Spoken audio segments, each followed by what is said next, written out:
Welcome, everyone, to Fundamentals of Kabbalah and Chassidut, continuing our series on war and peace in Jewish tradition. Today, we are continuing learning about Mashiach and the Messianic era. And I should tell you that the plan is to next week to conclude this series. The series has been going on for almost 4 months now. When I started, I had no idea it would go this long, but Baruch Hashem, it did. And tonight it's going to exclusively be about Mashiach and the Messianic era. And next week, we are going to conclude with what happens after the Messianic era, with the emphasis on peace. We want to end this series talking about peace. But other things, according to tradition, will happen also. The resurrection of the dead, the world to come, a day that is all Shabbat. So we're going to delve into that next week and conclude with ideas about Shalom. So before we start, I want to say something I've said before, and especially when we're talking about Mashiach, that there are many different opinions, there are many different traditions regarding Mashiach and the Messianic era. We've been looking into them, and we've been mentioning differences of opinions. I want to mention, we could ask, well, where does the differences come from? So we have a tradition from the prophets, actually from the Torah itself. We touched on that last week, that there will be a Redeemer. There will be a Messianic era. But there were, again, as we learned from the Rambam, the details were never spelled out. And so as the generations progressed, different people saw different things in the words of the prophets. Many of them are based on verses, and others are based on traditions. Others are based on what's called chidush, a moment of clarity. But a lot of it is based on verses. And so I just want to mention that, because tonight I will introduce many different ideas about Mashiach. But as we'll see, not everyone agrees. And as Rambam says, truthfully, it's not all that important, because we simply will not know until it actually happens.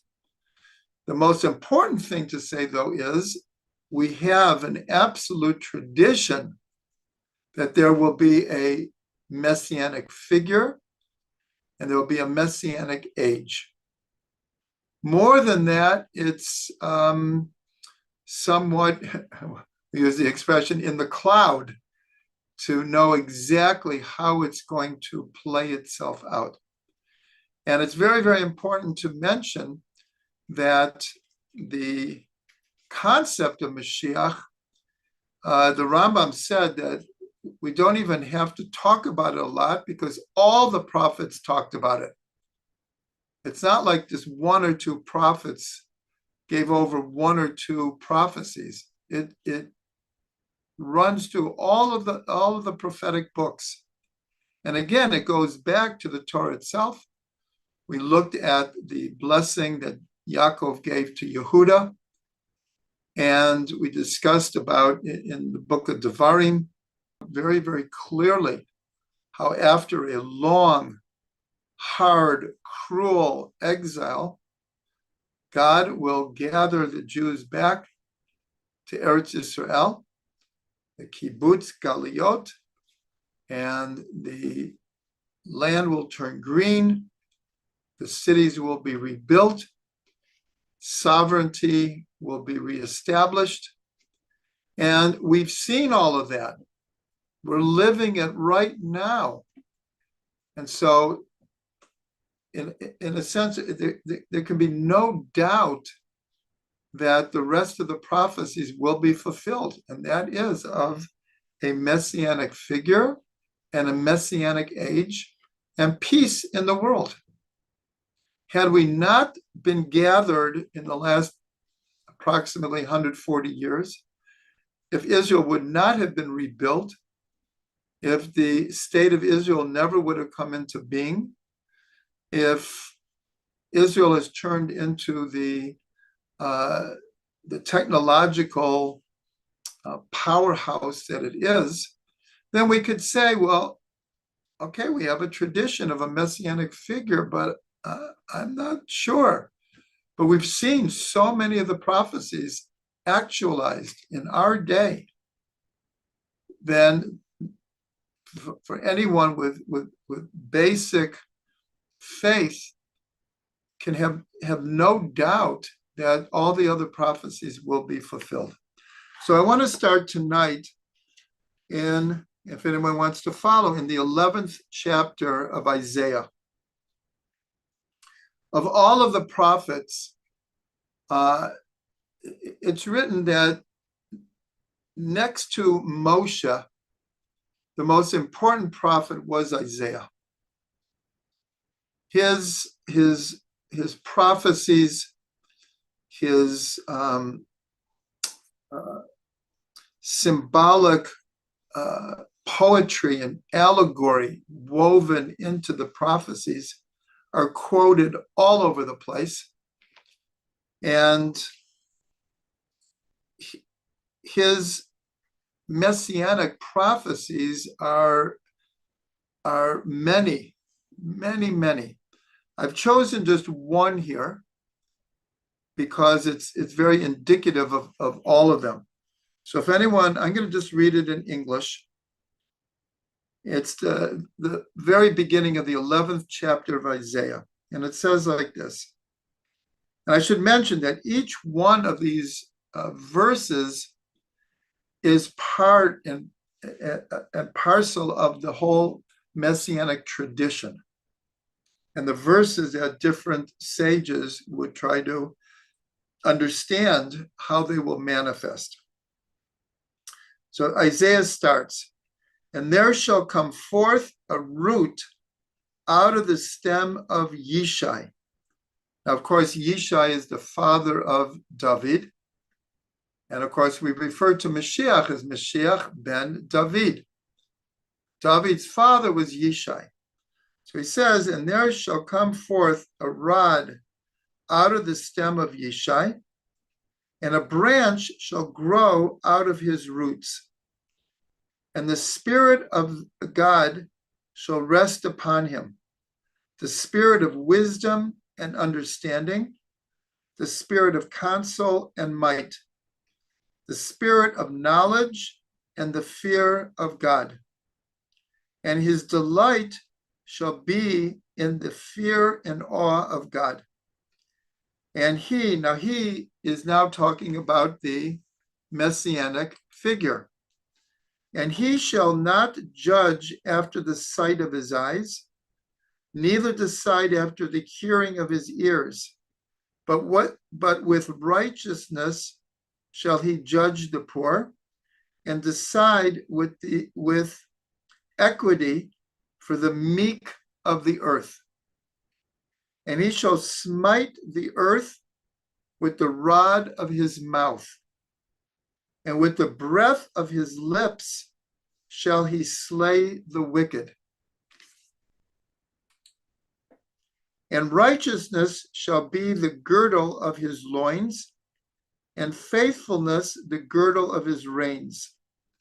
The wolf also shall dwell with the lamb, and the leopard shall lie down with the kid, and the calf and the young lion and the fatling together, and a little child shall lead them. And the cow and the bear shall feed. Their young ones shall lie down together. And the lion shall eat straw like the ox, and the suckling child play on the hole of the cobra, and the weaned child shall put his hand on the viper's nest. They shall not hurt nor destroy in all my holy mountain, for the earth shall be full of the knowledge of God as the waters cover the sea. It actually continues, but we're going to stop there. So for those who have been coming to all of these classes, many of the ideas that we've already mentioned are contained in these short 10 verses. Now remember, this is just one of many, many prophecies of Isaiah about a Messianic figure. And as I said, so many of these are quoted in different contexts.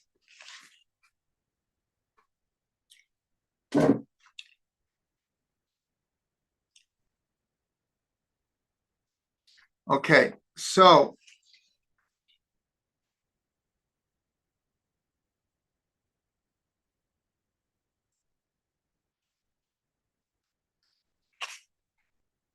I want to add one more prophecy from Isaiah, from the second chapter, the second and third verses. And again, when you hear this, many people will recognize these verses. It shall come to pass in the last days that the mountain of God's house shall be established on the mountaintops and exalted above the hills. All the nations shall flow into it. Many people shall go and say, come, and let us go up to the mountain of God, to the house of the God of Yaakov, and he will teach us his ways, and we will walk in his paths. For out of Zion shall go forth Torah, and the word of God from Yerushalayim. Ki mitzion tetzei Torah, u'devar Hashem miYerushalayim. We say this every time we open the Ark to take out the Torah for a public reading. So here, I'll start from this one. Here we see this idea that is given over many times, this universalistic vision of the Messianic era, that the Mashiach will come, and here it's mentioning the, without using exact words, but the rebuilding of the third temple, and that all peoples will come up to Yerushalayim, and God, through the Jewish people, will teach the whole world the Torah. And the first one, of course, will be Mashiach himself.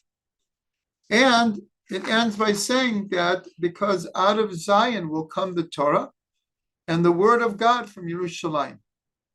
So this is one of many, many universal type of vision of the Messianic era, where all peoples will come together, there'll be peace, and the knowledge of God will cover the world like the waters cover the sea.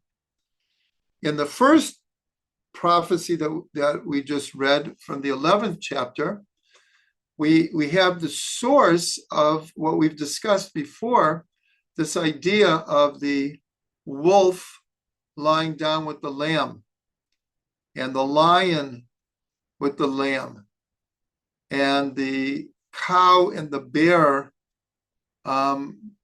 eating together. And so, as we've discussed, here's an example where there are verses where different people interpret it differently. The Rambam, as we learned, says this is an allegory. nature will not change in this way, at least in the beginning of the Messianic era. The Ramban disagrees. He says there will be a fundamental change in nature. And some actually say that in the Garden of Eden, we human beings were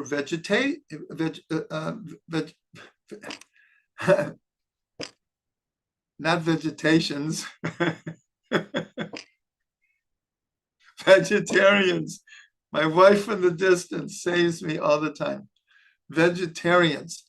But according to tradition, all animals were vegetarians also. It was only after the sin, now again, not everyone agrees with this, that nature changed and certain animals became carnivorous.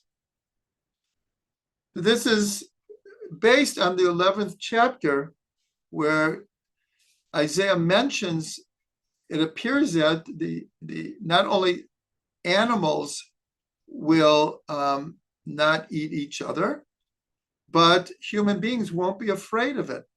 A child will put his hand by the viper and not be afraid. And so here, this is a basic disagreement. I found, since we've learned that there's actually, and this comes up often, and there's much discussion about it, where the Rambam in the Mishnah Torah will say a certain something.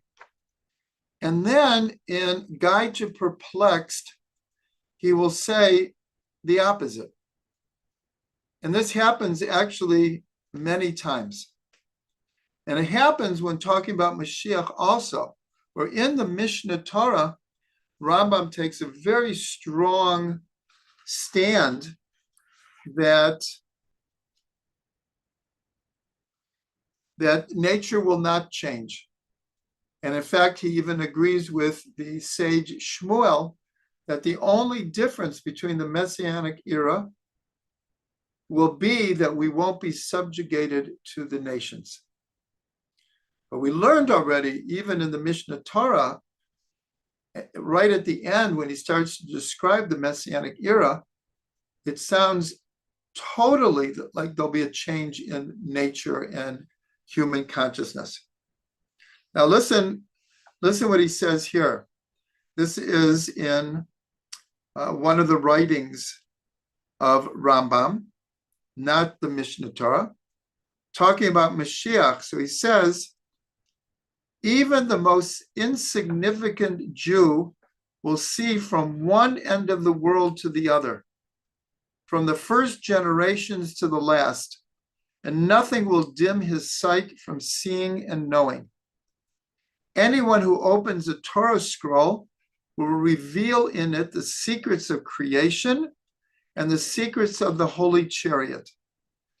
At a glance, he will behold more wonders and truth than tens of thousands have seen in all of their generations.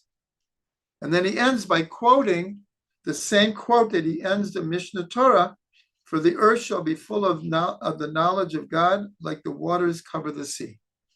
So here we see, even in the teachings of Rambam, he gives two divergent versions of what it will be like in the Messianic era. And the way that this is answered here and many other questions is, again, something that we've discussed already. Is Mashiach coming in the clouds of the sky, which is a verse, or is he coming lowly riding on a donkey? And we've learned that this is connected to what's called the Ita Achishena. In its time, I will hasten it. It will be hastened if we merit it. And if we merit it, almost everyone holds, and here appears the Rambam as well, if we merit, then the Mashiach will come in a much more miraculous manner. If it comes at an appointed time and we're not so meritorious, then it will come in a more natural way. Okay. So now, this is really an amazing thing. We're not going to go into depths about this, but there are 10 different versions how long the Messianic era will last. Each one is based either on a statement of the sages, mostly in the Tractate of Sanhedrin. We've quoted Sanhedrin a number of times when talking about Mashiach. There are 20 pages in the Tractate of Sanhedrin, approximately from page 90 through page 110. This is the longest continual, what's called Agadata in the entire Shas, in the entire Talmud. There's 20 straight pages of Agadata, of the more mystical, allegorical understandings of the Torah. And in this 20 pages, most of the discussions about Mashiach, the resurrection of the dead, and the world to come are contained in these 20 pages. So many of the opinions, how long will the Messianic age last, are based on different opinions in the Talmud, which are based on different verses in the prophets. So I'm not going to go into each one and talk about where they learn it from. That would just take us too long. But I'm just going to read different opinions. The first opinion is the Messianic era will last for only 40 years, to be followed, and this we'll have to talk about more next week, by the resurrection of the dead and the world to come. Another version is 70 years. The next is 3 generations. The fourth one is 365 years. Then 400 years, 2,000 years. There's actually one here that's not mentioned that I've heard is 1,000 years. But here it's mentioned 2,000 years. The next one is the amount of time that elapsed from God's oath that the flood would disappear until the days of Mashiach commenced. Well, when that statement was made, it wasn't known when the Mashiach is coming. So it's hard to put a number on that one. At this point, we're talking about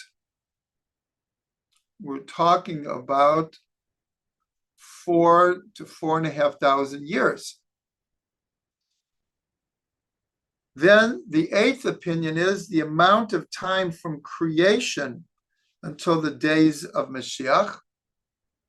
Now, depending on how you interpret when the creation happened, it could be anywhere from 5,784 years to, I suppose, 15 billion years, depending on how you want to understand the time of creation. Then there's an opinion of 7,000 years. And the last one is 365,000 years. These are all opinions brought by different commentaries based on different verses or traditions that were handed down.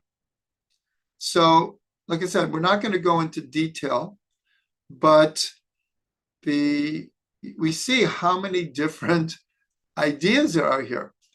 And this is where it's very important to go back to what the Rambam says, that it's not worth our time an effort to try to figure out any of these, because when it happens, we'll know. And it will unfold the way it is meant to unfold. More than that, we don't know.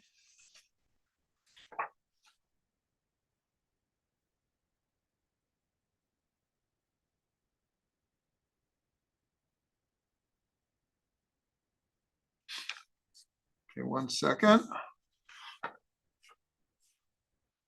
Okay, as I said, next week, we're going to delve more into what happens after the Messianic era. When does Techiyat HaMeitim happen, the resurrection of the dead? How will that happen? And we'll learn different traditions, and the same thing with the world to come. But now we're going to continue with different ideas about Mashiach. So there's one statement in the Talmud that says 3 things come in what's called kehereth ayin, which means a blink of the eye.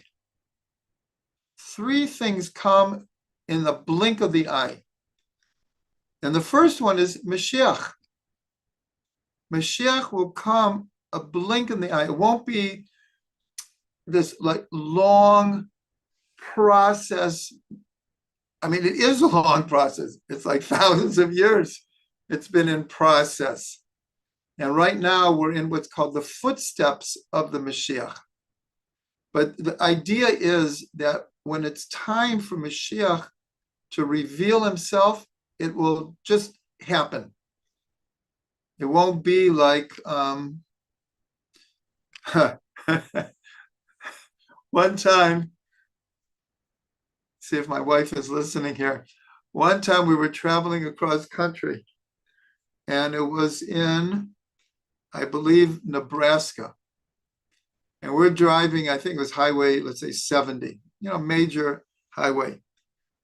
And we see a billboard that says, "You are now 110 miles from the Corn Palace," in the name of this little town in Nebraska. Okay. Then about 5 miles later, big billboard, "You're now 105 miles from the Corn Palace." We could not believe it. Like every 5 or 10 miles, like a different way to like hook you into going. So when we got there, there was no way in the world that we couldn't go. Like it worked. And we went, and the truth is, it was amazing. It was this huge building, and the outside of the building was made of corn husks, but of different colors. Many people don't know this, that corn can be yellow or white or green or blue or red. One time I grew blue corn. And the whole outside of it was a mural made from corn husk. And then inside they had pictures of every year. They do it over every year. So, I mean, it's maybe a stupid example, but the idea that Mashiach, it's not going to be in another 100 years, Mashiach is coming. In another 99 and a half years, Mashiach is coming. When Mashiach comes, it will be what's called Kehereth. Brenda just put up a link to the Corn Palace.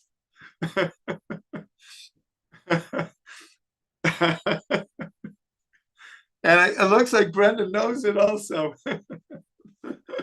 It was like the most amazing, successful advertising and promotion I've ever seen.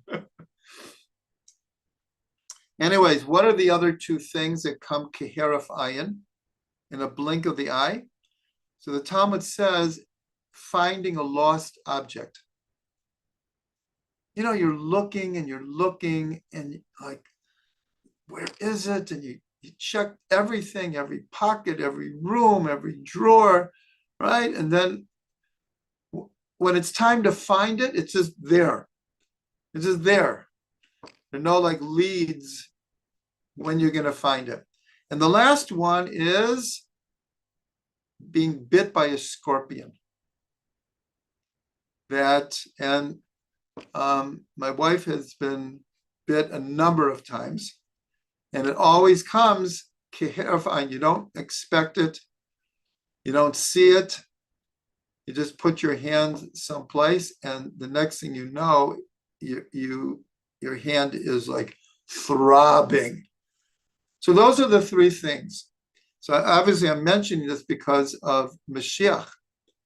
And that's, if you remember the story we told, when Yeshua ben Levi had the privilege to be in the presence of the soul of Mashiach and said, when are you coming? And he said, today. And what he meant is today, hayom im b'kolo tishma'u. Today, if you listen to his voice, meaning it can come at any time. It can come at any time. So that's a very, very important idea. Another idea that we touched upon, but we didn't maybe discuss it as much as possible, is the idea is, does the Mashiach know himself that he's the Mashiach? And almost everyone agrees no. And the example that they bring is Moshe. And it's the right example because our mystical tradition is Moshe is Mashiach. Hu Goel Rishon, Hu Goel Acharon. He's the first Redeemer, and he will be the last Redeemer. And we see Moshe was 80 years old when he stood at the burning bush. And he even argued with God for a whole week. I'm not the one, I can't speak, there are better people than me. And this is brought as the prototype or the main example that Mashiach is not born with the consciousness, I'm Mashiach, and I have to wait till I grow up and I'm mature, or certain circumstances happen, and then I'll reveal myself. According to tradition, it won't happen like that. Mashiach doesn't know that he's Mashiach until God will reveal it to him that you are the Redeemer. And in a sense, this is actually a good thing, because what did we say about Moshe? He was the most humble person on the face of the earth. So we can imagine, and this was part of the problem. We didn't go into depth, but we did mention the idea that Rabbi Akiva felt that Bar Chochma was the Mashiach. Many people say he thought that he was a prospective Mashiach. Other people say that he felt that he was Mashiach ben Yosef, or in potential he could be the Mashiach. And for 2.5 years, Bar Chochma defeated the Romans, kicked the Romans out of Israel, and began to create a kingdom with the intent of rebuilding the temple. Some say they were about to start rebuilding the third temple. And things look like, whoa, this is everything they said, could happen. And then apparently his ego got in the way. He was a big neshama, but his ego got in the way. And so this idea that Mashiach doesn't know that he's Mashiach until God reveals it to him is a great advantage. Because you can imagine if someone is born with the knowledge, I am Mashiach, it could lead to psychological, emotional, spiritual problems or challenges.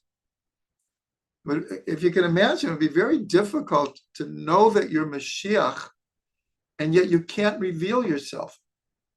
God doesn't give you permission yet. The circumstances aren't right.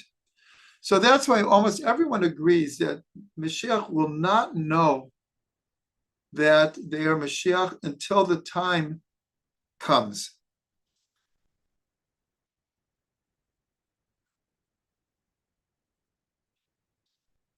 Okay, so we mentioned already that Moshe is the soul of Mashiach. Then we say, well, what about David? It's Mashiach ben David.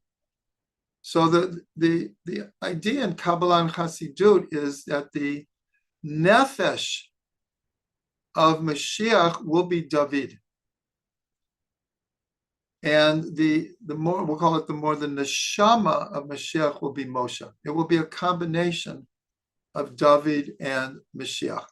And that's why the Arizal, when he read the word Adam, he said the Aleph of Adam is Adam, the Daled is David, and the Mem is Mashiach. Because he saw that David and Mashiach are obviously connected. But the Mem, when the Arizal said Mashiach, we could also read it Adam, David, Moshe. Because Moshe is Mashiach. And another way to read it also is the Aleph is Avraham. Avram, David, Mashiach. Avram, David, Moshe.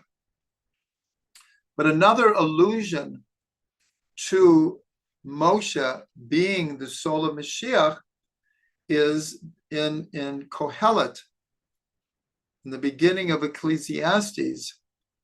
It says, Ma shehaya hu sheyiyah.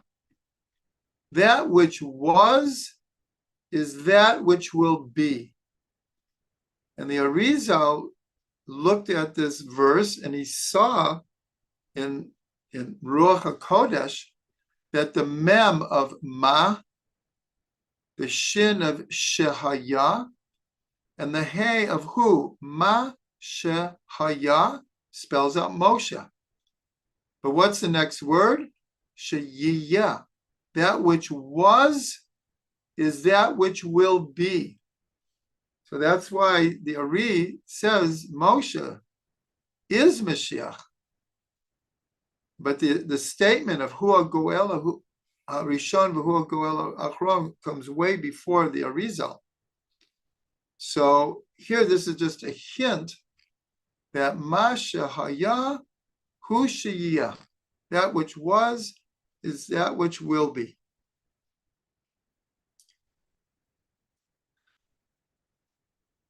Now, another amazing thing that I saw, it's actually, I forgot about it. It's in 70 Faces. And that is, we know that the four-letter name of God, Yud and Hey and Vav and Hey, equals 26. And we also know that we never say the name the way it's written because we don't know how to pronounce it. It was known, but it's hidden now. And so we say it with the four letters of Aleph and Daled and Nun and Yud. We call it Adni. And when we say a bracha, Baruch Atah Hashem, we use always the name Adonai. That equals 65. And so 26 and 65 equals 91. And this is brought a lot because that's the gematria of Sukkah. Sukkah equals 91. And so we're told that the whole experience of being in the Sukkah is like being surrounded with the name of God, the way that it is written and the way that we pronounce it. Another important numerical value of 91 is Amen. Another one is of Melech is 90, but with the Kollel is 91. Also, an angel is a Malach. So Malach equals 91. So this is the idea of when we add 26 and 65, the way that we read or write God's name and the way we pronounce it. But I learned this from Rav Ginsburg. This is something we learned already, that the Lubavitcher Rebbe, very close towards the end of his life, so he, in a very startling speech that he gave, he said, I've done everything that I can do to bring Mashiach. The rest is in your hands. And of course, in Chabad, that was like an earthquake.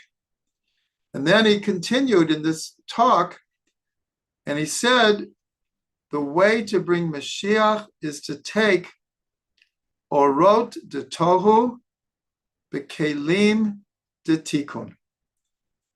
The lights of Tohu, the awesome lights of the previous world of Tohu that shattered the vessels, shattered the Sfirot. And this world, which is a reconstituted attempt to fix the broken vessels. That's why the Ari called it the Olama Tikkun, the world of rectification. So the Lubavitcher Rebbe said, to bring Mashiach, we have to take these awesome lights and create proper vessels for them. And that is what will bring Mashiach. And so if you take these two numerical values that we just talked about, 26, which is the numerical value of the 4 letters of God's name, and 65, which is the numerical value of the way that we say God's name, and you multiply them. In other words, 26 times 65 equals 1690, which equals exactly Orot de Tohu Bekelim de Tikkun. This is this. I just saw it again today. I'd forgotten about this teaching. But what it's telling us, if we go back to what we quoted it again today, we've quoted it many times from Isaiah. And we read it right at the beginning of the class in the 11th chapter, that Malah ha'oretz dea et Hashem kamayim liyam mechasim, that the knowledge of God will cover the earth like the waters cover the sea. And so this idea of God's name, the way it's written and the way we pronounce it, it means that like that the revelation will be that we'll be able to be the world, finite reality, will able to be the proper vessel for these awesome lights that God will reveal. So again, 26 times 65 is 1690, equals exactly Orot de Tohu Bekelim de Tikkun. And Rav Ginsburg speaks about this all the time. And he always adds to it the idea of, like the Lubavitcher Rebbe said, is that we have to, as much as possible, envision and live as if Mashiach is here already, which is called drawing the future into the present. And so by making vessels for this great light, that is what will help bring Mashiach. Be'ezrat Hashem. Now I want to follow up with a discussion we had last week where we went through the somewhat convoluted lineage of Mashiach. I'm not going to go back over it, but we went through how mysteriously, call it even strangely, the seed of Mashiach comes from Lot and his incestuous relationship with his daughter, even though she meant well. From that comes Ruth, and from Ruth comes David. And then we had the incident of Yehuda and Tamar, also a very mysterious event that happened. And that's on the father's side, that Peretz comes from that union, and from that comes Yishai, and from that comes David. And we also had just the whole way Ruth and Boaz got together, and the way that David is born in very convoluted circumstances. And we discussed that because for a holy soul or a string of holy souls to come into the world, we'll call it the other side, would not just allow this to happen. God made everything balanced, good inclination and evil inclination, good and evil, Eitz Hadat Tov V'Ra. And so for a Messianic figure to come into the world, it would by definition arouse tremendous opposition. And so it's explained that the soul of Mashiach comes through these very, very strange unions in order, let's just say symbolically, that the soul had to come through the back door. It had to like sneak in. And we discussed that in Kabbalah, it's talked about that this is one of the deepest meanings of a gematria that we've mentioned scores of times in different circumstances. But the numerical value of the Nachash, the snake, is the same as Mashiach, 358. And the way to understand it is these are opposing forces. But just like the Eitz Hadat Tov V'Ra, according to the Zohar, shared the same root system with the tree of life. Usually we think of the tree of life as its own thing, and Eitz Hadat Tov V'Ra almost very negatively. But there's nothing wrong with the Eitz Hadat Tov V'Ra. It's just they weren't supposed to eat it when they ate it. But the Zohar says that they shared the same root system. So the Nachash and Mashiach share the same root system symbolically. But the call it the evil side, the Yetzer Hara side, the other side of the Nachash has to be redeemed, has to be refined, has to be uplifted. Without that, it is the snake. But it can be, and it will be, uplifted and fixed and rectified and healed. And because the soul of the Mashiach comes from a very fallen place, that is Dafka will give him the power to overcome the snake. Remember last week we learned in the Zohar, whoever can kill the snake will merit the daughter of the king. And that's Malchut. That's what we call Mashiach, Melech Mashiach, the king. He's the Messianic king.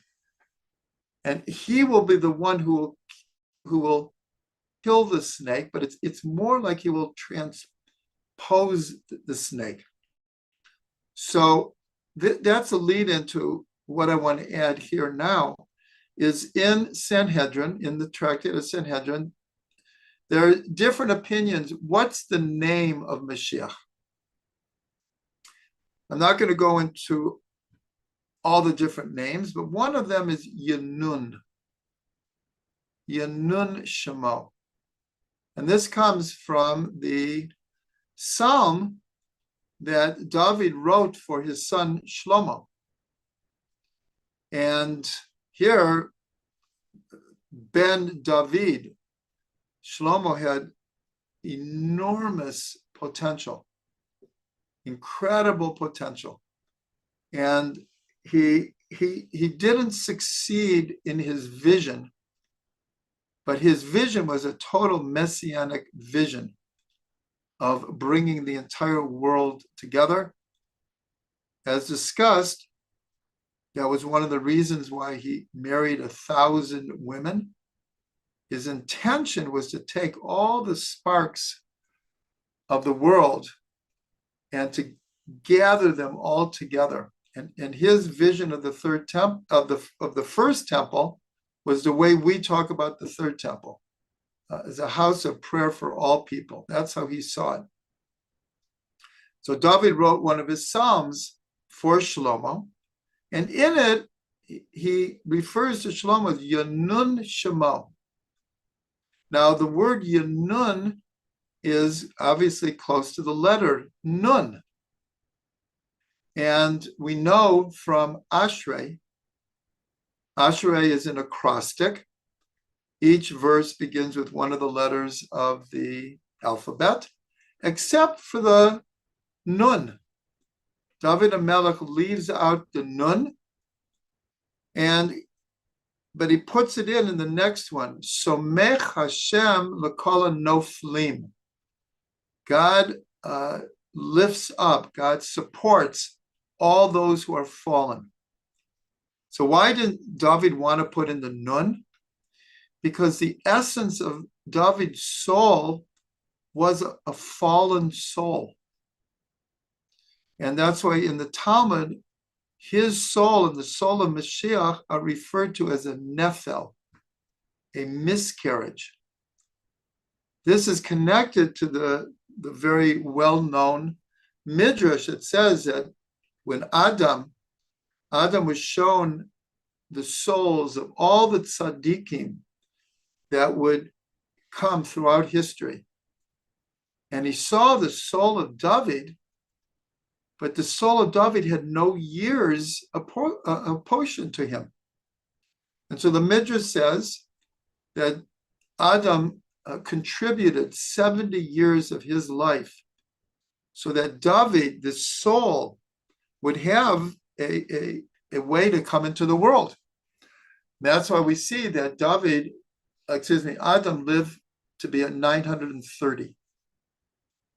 And he was supposed to live to be 1,000, but he contributed 70 of those years. So that goes back to the Arizal saying, when you read Adam, it's Adam, David, Moshe, the Aleph, Dalet, and Mashiach. Aleph, David, Mashiach.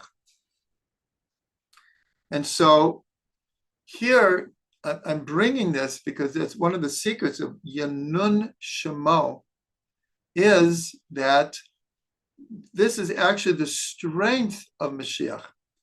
The strength of Mashiach is he will be able to descend to all of the fallen places and lift up sparks that no one else can. Because his very soul recognizes these places, comes from these places. So this is one of the reasons that at Sukkot time, so when we do Birchat Hamazon, the grace after meals, there's a special Harachaman.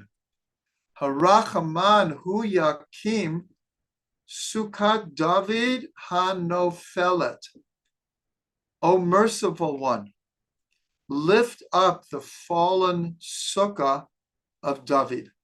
So that represents Malchut, the kingship of David, that we ended up going into exile and losing that kingdom. The largest kingdom geographically was at the time of David. He conquered very close to the borders that were promised to Avram. But that kingdom fell. And that's what the Zohar means. Anyone who can slay the Nachash will merit the daughter of the king. And if you remember, we learned the daughter is Malchut. Remember, we connected that to the story of Rabbi Nachman, the lost princess, where it begins, there was a king who had 6 sons and 1 daughter. The 6 sons are the Sfirot of Chesed, Gevurah, Tiferet, Netzach, Hod, Yesod, Zer Anpin, and the daughter is Malchut. The daughter is Malchut. So this helps us understand the soul of the Mashiach, the power of the Mashiach. In the 11th chapter of Isaiah that we read right at the beginning of the class, it says that the Mashiach will slay the evil ones with his tongue. And so the tradition is, and Rabbi Nachman brings this also, that the weapon of Mashiach is his prayer. That he won't kill anyone with a sword, but he will be able to defeat the Nachash. He'll be able to defeat evil through the power of his lips. That's straight from Isaiah.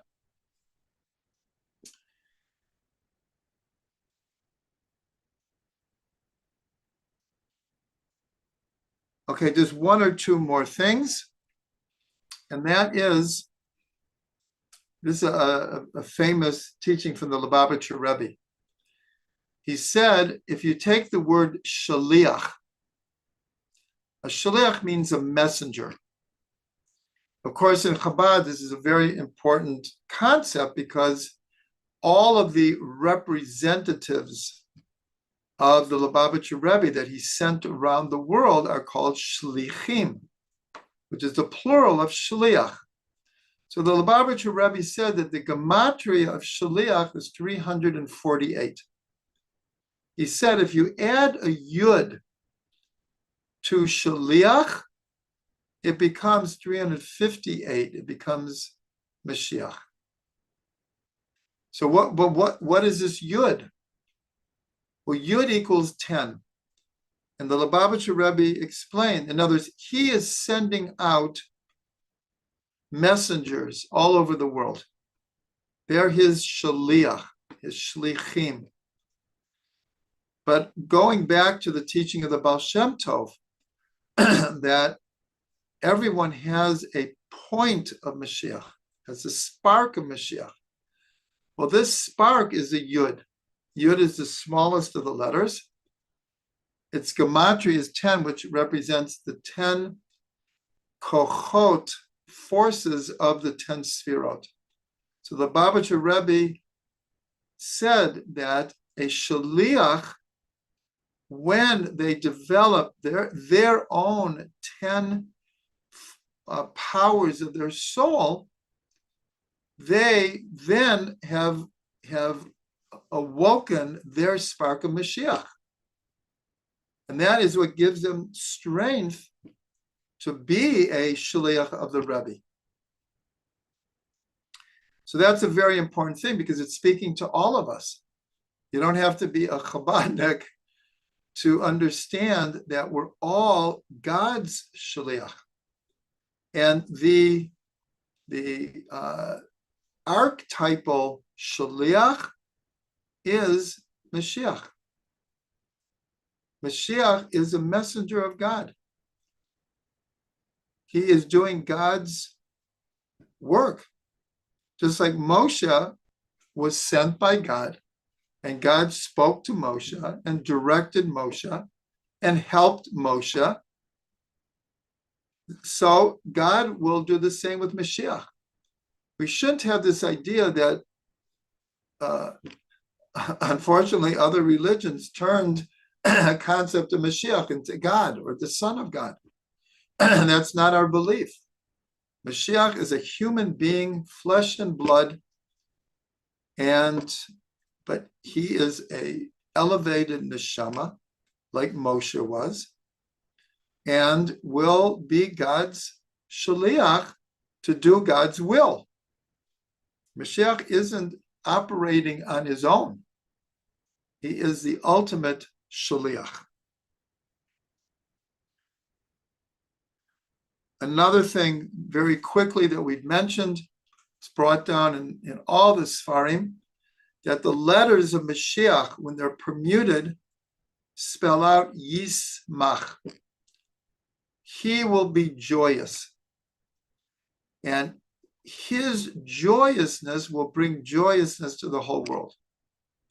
In other words, if someone is a sourpuss, they're not going to make other people happy. They're not going to bring joy to other people. In other words, to bring joy to other people starts with the person themselves being joyous.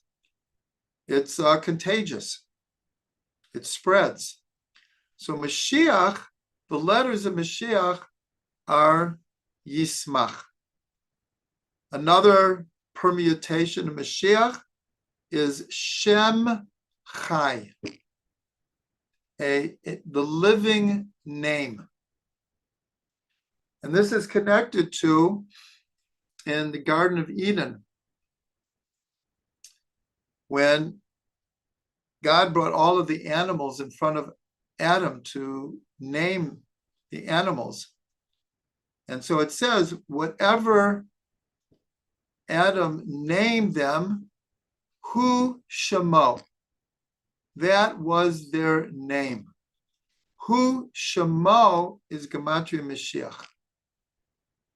So this is the Messianic consciousness of Adam. He was able to identify what the essence of everything.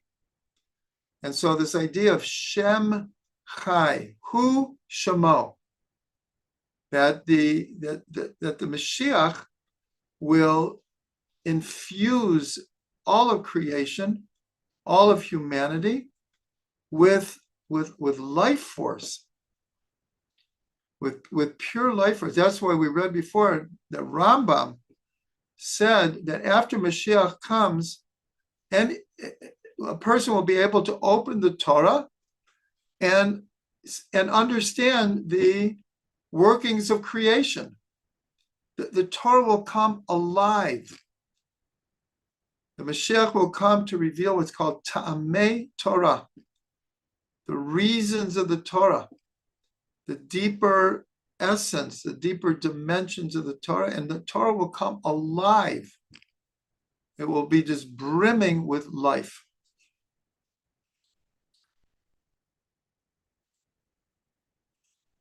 And one last thing I'll mention is